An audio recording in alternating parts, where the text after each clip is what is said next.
the Oklahoma Department of Wildlife Conservation, Outdoor Oklahoma. Hello and welcome to Outdoor Oklahoma. I'm Todd Craighead. If you ever stop to think about the fact that nearly 95% of Oklahoma is owned by private landowners like you and I, which means that the vast majority of people providing wildlife habitat such as this are private landowners. Today we're going to be featuring a very special landowner, Mr. Dale Rich, and we would say he's probably gone above and beyond to provide fantastic habitat for wildlife. But also his motives are to provide recreational opportunities as well. We're going to be looking at what Mr. Rich has been doing on his property, and it actually is a fantastic example of what you could do on your property as well to continue to provide Oklahoma with wonderful wildlife habitat.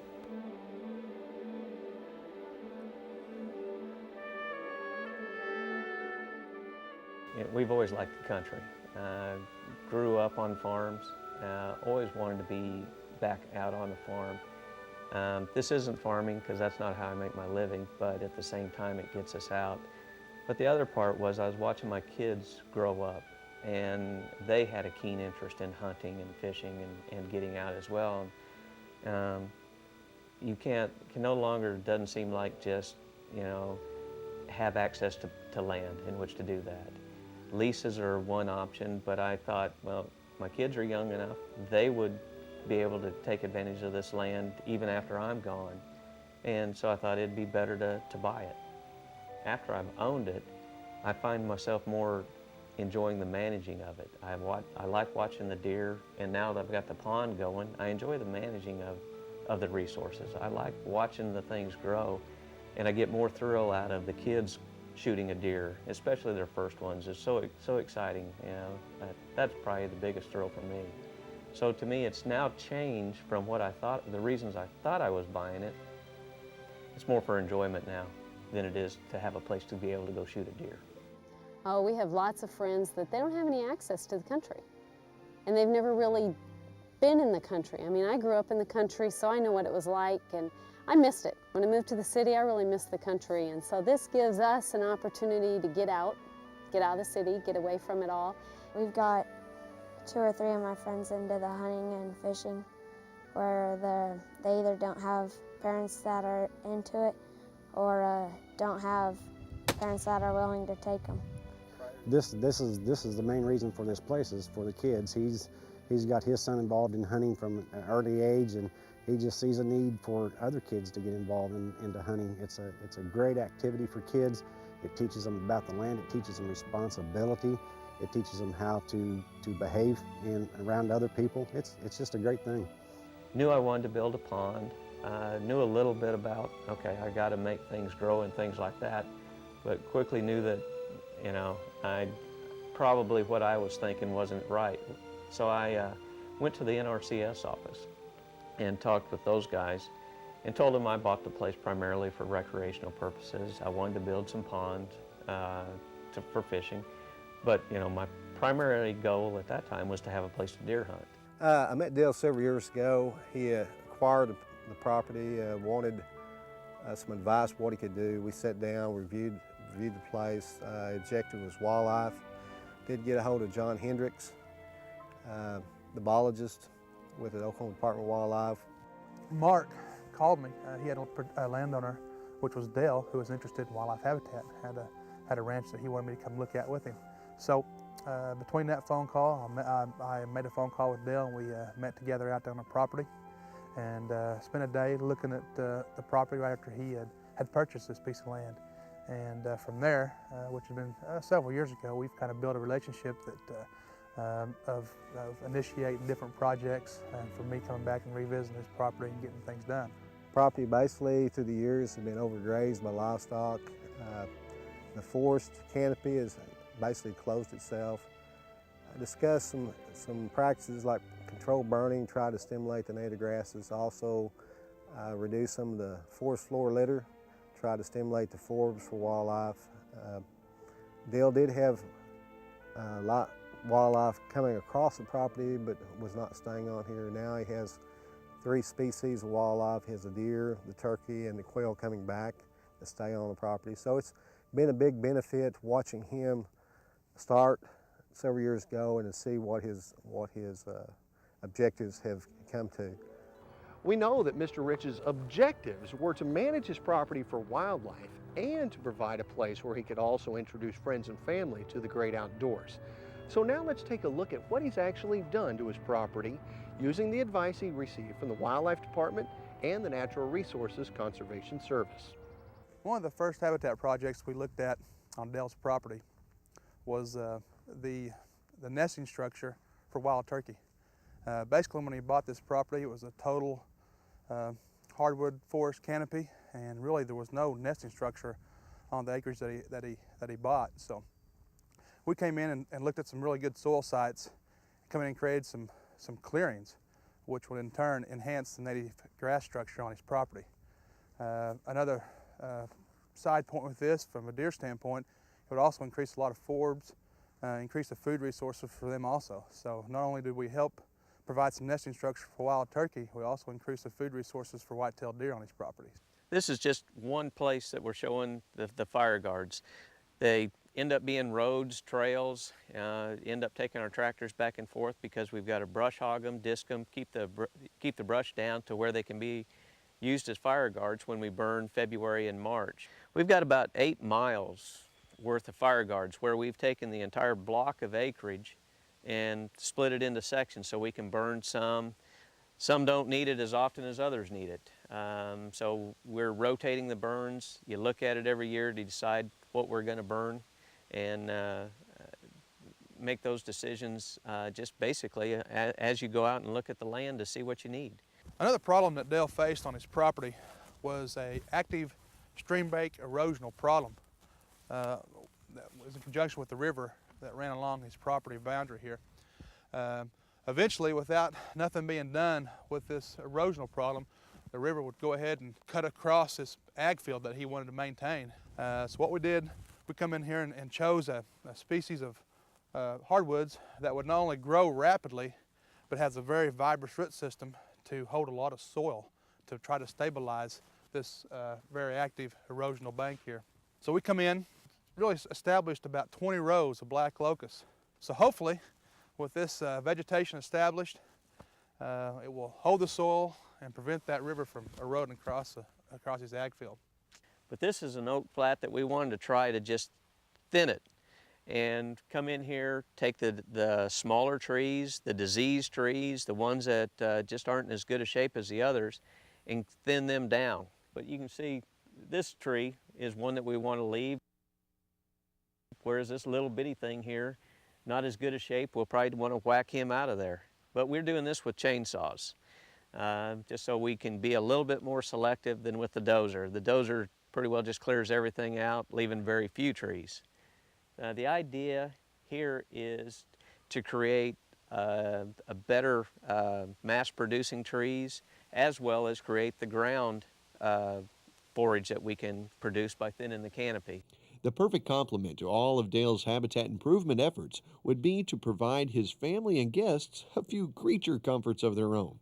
So early on, plans were set in motion to build a cabin and a large pond. Well, right now we're in front of the cabin. When we first bought the property, there wasn't a place to stay here. We started making plans for a cabin, and this whole area kind of looked out over this drainage through here, so we thought this would be a great place to build it. So again, all my friends and family, we pulled together, the people that like to come down here, and we got together and built it. It's just a small 900 square foot cabin. Then we've got a place to sleep, a place to cook, and a place to go to the bathroom. So get you out of the weather if you have to, and but usually if you're down here, you're outside. We picked this site to build it because I planned on building a pond right here. So I'll show you the pond. Well, this is the pond. We just knew when we, as we were building the cabin, or at the same time anyway, the plans were to have the cabin overlooking the pond. This whole drainage area was just full of trees, so unfortunately we had to cut a bunch of them down.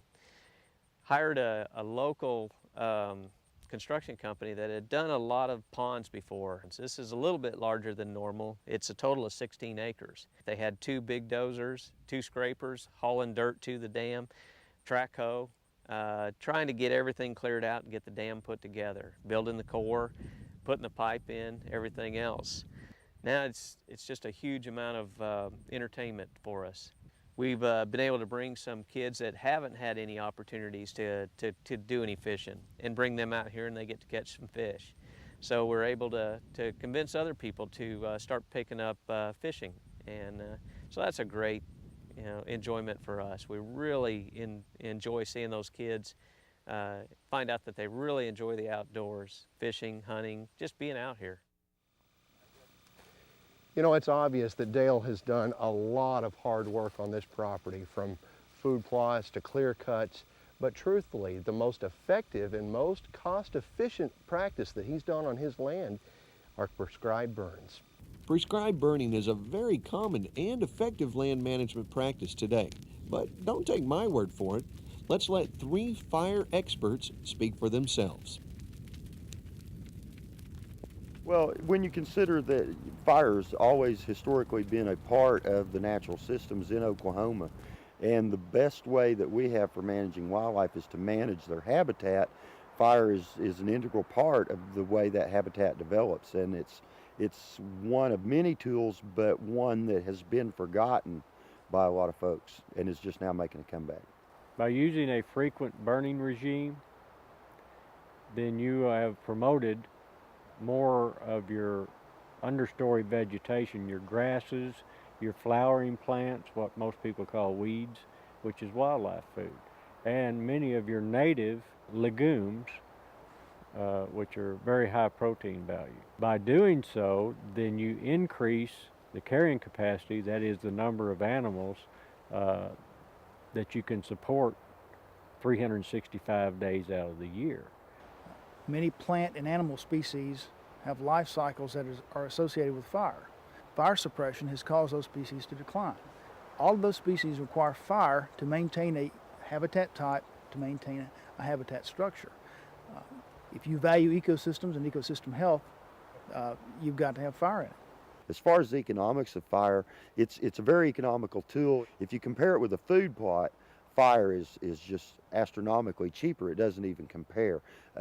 Even with a consultant and putting in fire lines, not having any existing natural drainages or roads to use a fire line, you can burn for less than $15 an acre. And a food plot is going to cost far more than that. And in many cases, you can get as good or better results with prescribed fire in terms of native vegetation and as far as browse for different species of wildlife. In terms of what's needed to start a prescribed burning program, basically it's experience. And most landowners aren't going to have the experience. And of course, we have prescribed burning laws in the state of Oklahoma that you're liable if that fire should get away from you unless you've taken and made the proper plans and arrangements. And I would suggest that any private landowner can contact a private consultant who specializes in prescribed burning, because that's going to be their best way to go, at least the first few times that they burn, because they're going to help them make sure that they have reasonable fire lines to contain the fire, and they're going to see the different procedures because each fire is different. In the hands of an experienced practitioner, fire is very safe. It's why it's called prescribed fire, because it's prescribed for a certain set of conditions. If you burn outside of those conditions, which we call a prescription window, then you're asking for a disaster, or you're asking for an increased risk element. And that's something that those of us that have been burning for a number of years are not willing to tolerate anymore. We know what those parameters are that we can burn within and burn safely, and we burn within those. Now let's go to this week's Outdoor News Report. As a landowner, Dale took the right steps to get the assistance he needed to make the improvements to his property. Through the expert advice that he received from the Wildlife Department and the NRCS, he was able to see his dreams become a reality. But it actually took financial assistance as well. So let's now find out how you can tap into the Wildlife Department and the NRCS to help make your dreams on your land a reality too. Some of the other things that landowners really don't understand or maybe are not aware of is some of the different agencies out there that are available to landowners, just like we are, with no cost or no charge or no fee. They provide technical assistance to come out on sites for other things besides wildlife habitat. And one of those agencies is the Natural Resource Conservation Service. So there's a lot of different programs that we do offer now, but the technical assistance is free. Whether a person is in the contract format or just seeking advice, that's the role we play. What we would like to see in the way of landowners that have an interest in wildlife habitat conservation, we'd like to see those individuals contact our local office. And we'd then get them, either our field personnel or in concert with the Oklahoma Department of Wildlife Conservation personnel, we'd go to the field, develop out a good wildlife habitat development plan that is focused on the wildlife habitat resources, whether that be quail, deer, turkey, or a combination of all those. Develop a conservation plan around creating wildlife habitat and meeting the needs of those individual species, and then bring that to the program. And whether it's the Wildlife Habitat Incentive Program or the Environmental Quality Incentive Program, find the program that best fits filling that niche and creating the habitat. In response to the increased funding for the Farm Bill, the Wildlife Department joined forces with the Oklahoma NRCS in an unprecedented partnership. This partnership of a federal and state agency created 4 new wildlife technician positions. Each is assigned to a different region of the state to assist local landowners. One of these technicians can meet with you personally on your land to determine if any of your future projects may qualify. To set an appointment, call your local NRCS office or the Wildlife Department. As a person enters into one of these contracts, the contract period is a minimum of 5 years, not to exceed 10 years. With the program, we do have the opportunity in certain situations to extend out that contract beyond 10 years, but that's the exception, not the rule for the program. We do expect the first conservation practice to be implemented within the first 12 months of the contract period after you sign the contract to implement that first conservation practice. And then we would schedule out the remainder of the practices in a logical sequence of how they would fit into the operation, into the wildlife species you're developing habitat for. Now this is just kind of we keep pictures of everybody's deer that they've killed or anything else that's happened on. So we just kind of keep this whole wall, just going to be filled in one of these days, seems like. The philosophy is trying to pass it on, basically. Pass on the knowledge of the outdoors, pass on the experience of what the land gives us.